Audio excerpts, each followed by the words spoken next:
সেনাবাহিনী নিয়ে অনেক কথা হচ্ছে, সেনাপ্রধানকে নিয়েও অনেক কথা হচ্ছে। যখন আওয়ামী লীগের বিরুদ্ধে নিষেধাজ্ঞা দেওয়া হলো, আওয়ামী লীগের কর্মকাণ্ডের বিরুদ্ধে নিষেধাজ্ঞা দেওয়া হলো, তখন সেনাপ্রধান কেন চুপ আছেন? এটা সেনাপ্রধানের জ্ঞাতসারেই হলো, তার মতামত নিয়েই হলো, নাকি তার মতের বিরুদ্ধে হলো? এরকম নানা রকমের আলোচনা সামাজিক যোগাযোগ মাধ্যমে হচ্ছে। কিন্তু হঠাৎ করেই বাংলাদেশ প্রতিদিনের একটা বিশেষ লেখা অনেকটা এই আগুনে ঘি ঢেলে দিয়েছে। বাংলাদেশ প্রতিদিনে একটা বিশেষ লেখা ছাপা হয়েছে। সেই লেখার শিরোনাম দেওয়া হয়েছে সেনা ম্যাজিস্ট্রেসি বহালে কুচক্রের মাথায় বাজ। অর্থাৎ সেনাবাহিনী এবং সেনাবাহিনীর ম্যাজিস্ট্রেসি ক্ষমতা নিয়ে এক শ্রেণীর লোকজন চক্রান্ত করছিল দেশে অস্থিরতা তৈরির জন্য, সেরকম কথা লেখা হয়েছে বাংলাদেশ প্রতিদিনের একটা বিশেষ রিপোর্টে। কি বলতে চাইছে তারা, সেনাবাহিনী নিয়ে কি চক্রান্ত হচ্ছে, সেনাবাহিনীর ব্যাপারে সিদ্ধান্ত নিয়েই বা কি চক্রান্ত হচ্ছে, সেই আলোচনাই করবে এই ভিডিওতে। থাকবেন পলিটিক্স টিভির নিয়মিত আয়োজনে।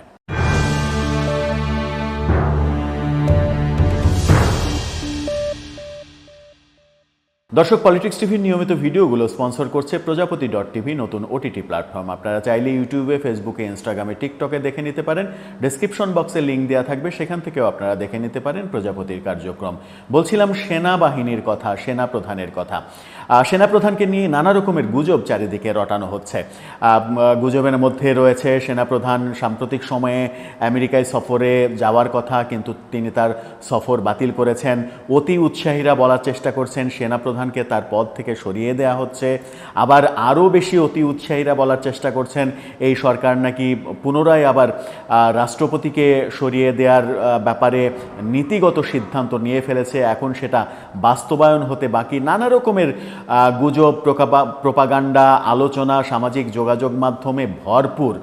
সেগুলোর কোনোটারই বাস্তবতা এখন পর্যন্ত দেখা না গেলেও সেগুলো চলছে। এরই মাঝে বাংলাদেশ প্রতিদিনে একটা বিশেষ লেখা লিখেছে, সেনা ম্যাজিস্ট্রেসি বহালে কুচক্রের মাথায় বাজ। আপনারা স্ক্রিনশটে দেখে নিতে পারেন সেই শিরোনামটা।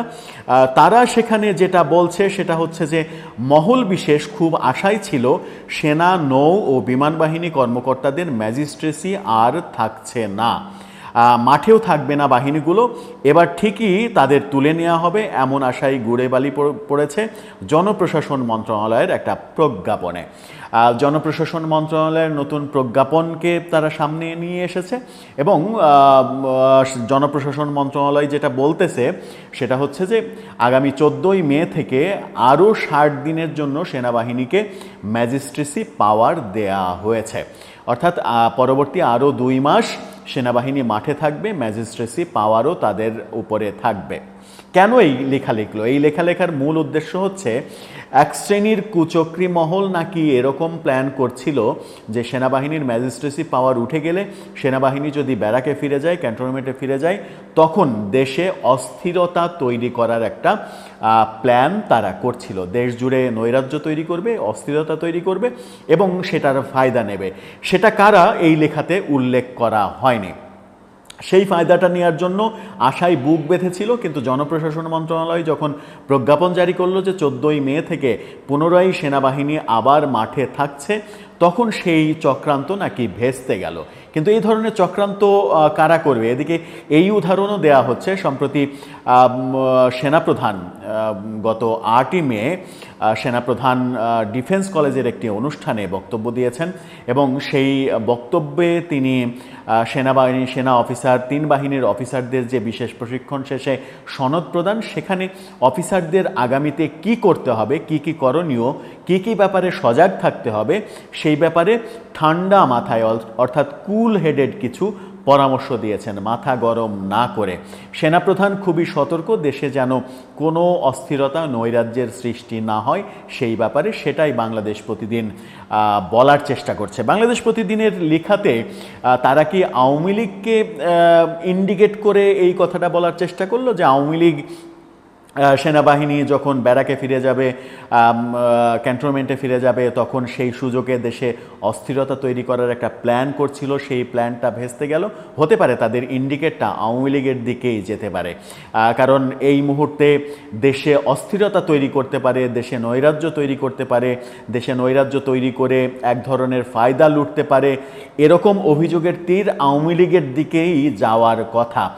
কারণ যারা আওয়ামী লীগের সমালোচক তারা আওয়ামী লীগকেই এই অভিযোগে অভিযুক্ত করবেন যে আওয়ামী লীগ সুযোগের অপেক্ষায় বসে আছে, একেবারে শিকারি বাঘের মতো সুযোগের অপেক্ষায় ওঁত পেতে বসে আছে, সুযোগ পেলেই তারা ছোবল মারবে। এরকম ভাবনা, এরকম লেখায় ইঙ্গিত এটা থাকতেই পারে।